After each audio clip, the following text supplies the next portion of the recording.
La parole est maintenant à Monsieur Aymeric Breillet du groupe socialiste, écologiste et républicain pour un temps de parole de 5 minutes.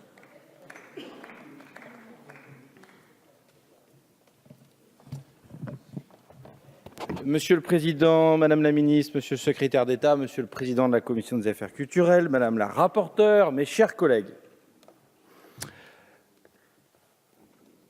Le niveau de formation, mon cher Patrick, et de diplôme, ne t'inquiète pas, ton tour viendra, constitue la meilleure garantie d'insertion professionnelle.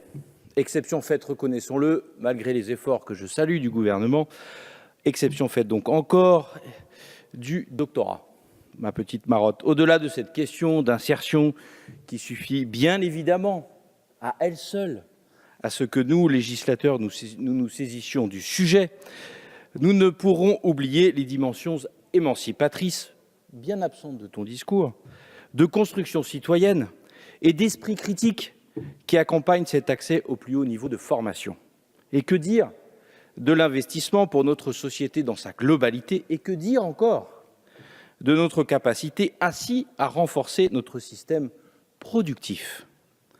L'organisation, cela a été dit auparavant, de notre système d'enseignement supérieur demeure une organisation hybride, à cheval entre le système européen du LMD dont nous avons parlé et de notre système antérieur composé du DUG, de la licence, de la maîtrise du DEA et du DESS que chacun et chacune ici a vécu.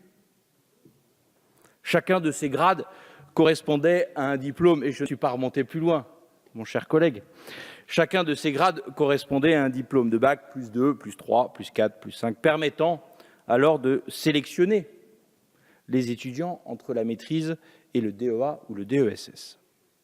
Certains pouvaient alors poursuivre leur formation quand d'autres s'en voyaient privés. C'est bien cette transition inachevée vers la norme européenne du LMD qui a conduit au travers, dont chacune et chacun d'entre nous a connaissance, la sélection des étudiants entre les 2 années d'un même diplôme, le master.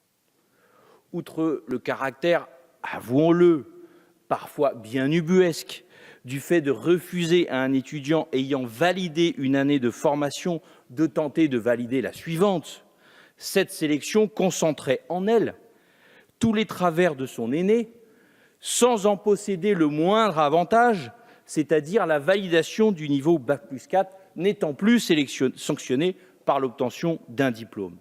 Et d'ailleurs, mes collègues y ont fait référence, les étudiants ne s'y sont d'ailleurs pas trompés, puisque nombre d'entre eux, dès lors qu'ils en avaient les capacités, ont attaqué ces décisions devant la justice et ont obtenu gain de cause. Il était donc crucial de notre responsabilité, de la responsabilité du gouvernement, de prendre à bras-le-corps ce sujet et de ne pas remettre à demain ce qui peut être fait aujourd'hui. C'est le sens de l'accord passé entre les organisations étudiantes, les syndicats enseignants et la conférence des présidents d'université.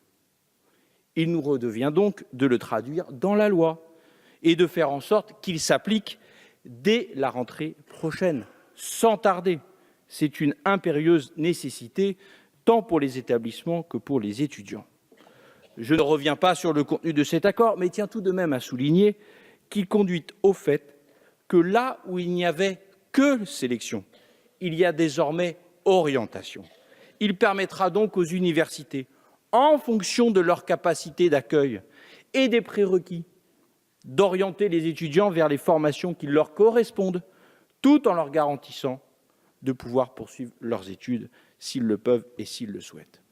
Avant de conclure, mes chers collègues, j'avoue avoir été quelque peu ébaudi par l'intervention de notre collègue Hetzel, se plaignant de recevoir des mails, de courriers, de présidents. Mais, mon cher collègue, j'attends avec gourmandise à chaque fois où vous prendrez la parole, où vous vous étonnerez de recevoir des mails, des tombereaux de mails, nous demandant de ne pas prendre telle décision, de ne pas légiférer. Mais c'est normal, c'est sain, et c'est de notre responsabilité, et je n'en ai jamais douté de votre part, de savoir résister aux lobbies pour pouvoir, en conscience, dans notre responsabilité, légiférer. Bref, mes chers collègues, et quand j'entends parfois pas toujours, ce qui est dit sur les bancs de l'opposition.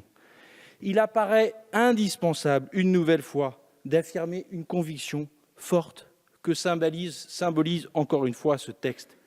Il n'est nul besoin de brutaliser, il n'est nul besoin de stigmatiser pour réformer. Réformer, cela implique d'entendre et d'écouter. Réformer, cela implique de rapprocher les uns et les autres, loin des effets de tribune. Je vous remercie. Merci, Monsieur Breillet.